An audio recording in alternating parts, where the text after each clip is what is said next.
Exponents, the exponent rules. What are they? The exponent of a number says how many times to use that number in a multiplication. Why? Helps us to abbreviate numbers. Interesting fact. Bald eagles eat mostly fish, swooping down to the water and catching them with their powerful talons. Here are the rules of exponents. There's quite a few of them, and we're going to talk about each one, starting with the multiplication rule, which is a to the x times a to the y, which is equal to a to the x plus y. So let's do an example where we have 2 to the power of 3 times 2 to the power of 4. So we're going to rewrite that 2 to the power of 3 as 2 to the power of 1 3 times. Why 3 times? Because of that exponent 3. So now we're going to rewrite that 2 to the power of 4 as 2 to the power of 1 4 times. Why? Because the exponent was 4. Now if we count the ones, we have 3 green ones and 4 red ones. So we have 3 plus 4, which is 7. So instead of writing down all of these numbers, and we're going to use the rule to save some time. So we have 2 to the power of 3 times 2 to the power of 4. And as the rules states, we can just go ahead and add the exponents because the numbers are the same since we're multiplying 2 to the power of 3 times 2 to the power of 4. So we have, now all we have to do is just add the exponents. 3 plus 4 is 7. So our answer is 2 to the power of 7. And that is the multiplication rule.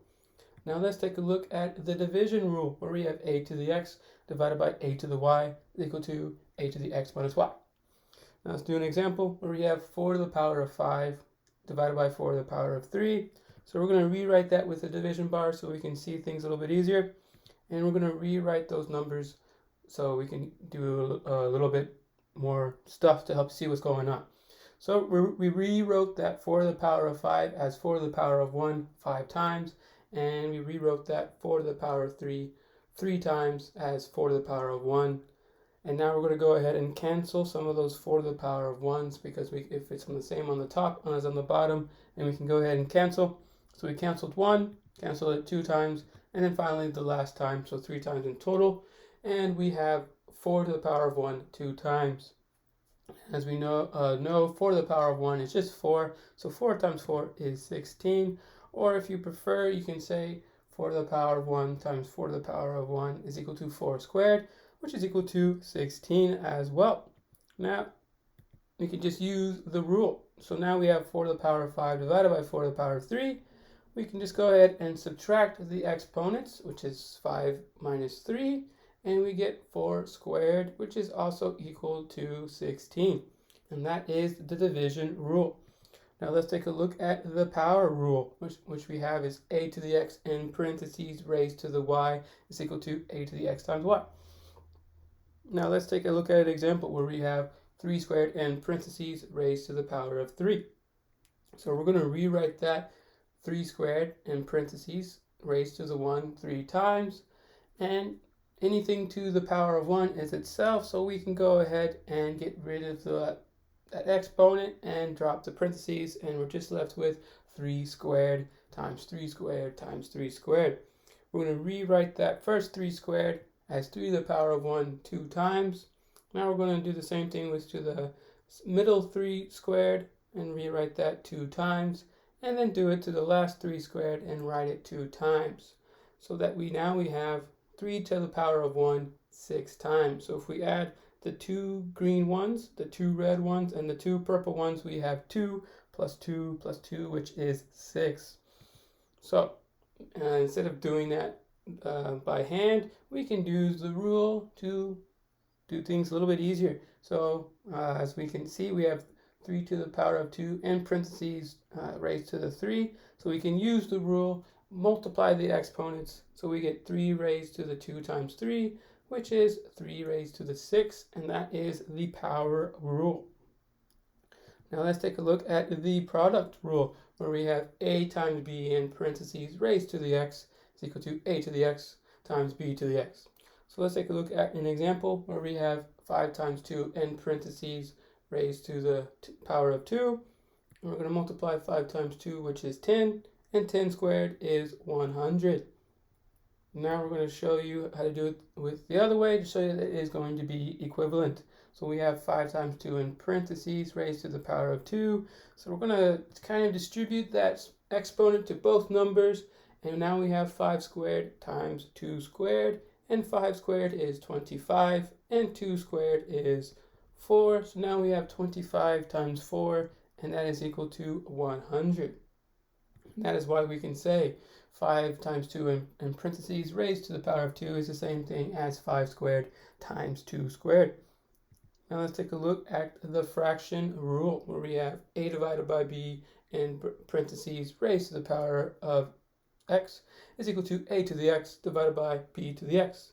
So let's take a look at an example for here. So we have 9 divided by 3 in parentheses raised to the power of 2, and 9 divided by 3 is 3. We have 3 squared, and 3 squared is 9. Now let's take a look at it with the other way. So we have 9 squared divided by 3 squared. So 9 squared is 81, and 3 squared is 9. And 81 divided by 9 is 9. So now we can say 9 divided by 3 in parentheses squared is equal to 9 squared divided by 3 squared. Now let's take a look at the zero exponent rule. Okay, and this rule states a to the 0 is equal to 1. So that's saying that any number raised to the 0 is equal to 1. Let's see if that is the case. So we're going to rewrite 1, or write 1, and we're going to rewrite 1 as 5 divided by 5, because 5 divided by 5 is 1. Now we're going to add those hidden exponents, and we're going to write it as 5 to the 1 divided by 5 to the 1.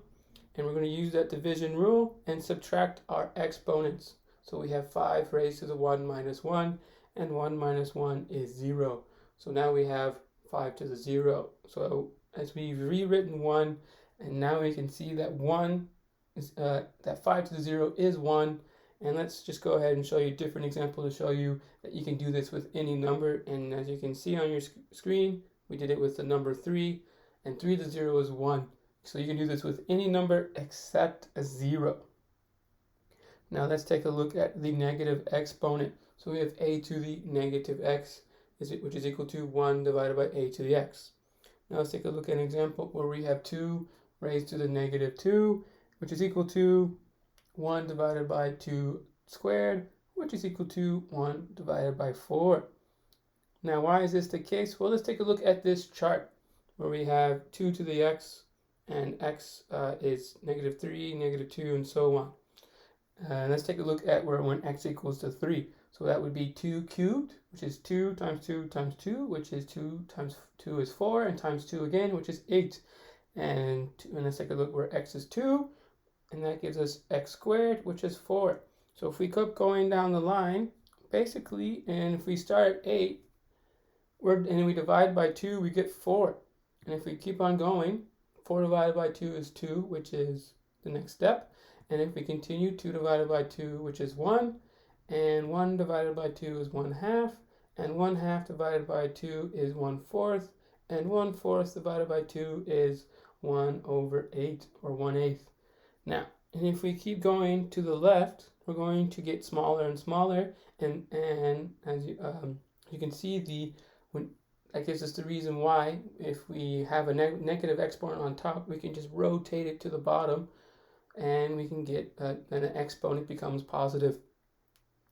Now let's take a look at the fractional exponent, where we have a to the x divided by y is equal to the y root of a to the x. So we're just going to do an example. So in this case, we have 4 to the power of 5 divided by 3, which is equal to the third root of 4 to the 5th power. And that is the fractional rule. Now, here are a couple of examples for you to try. So you can go ahead and pause the video so you can take your time to answer these questions. I'm going to show the answers in 3, 2, and 1. Here are the answers. If you got them correct, well done. If not, there's always tomorrow.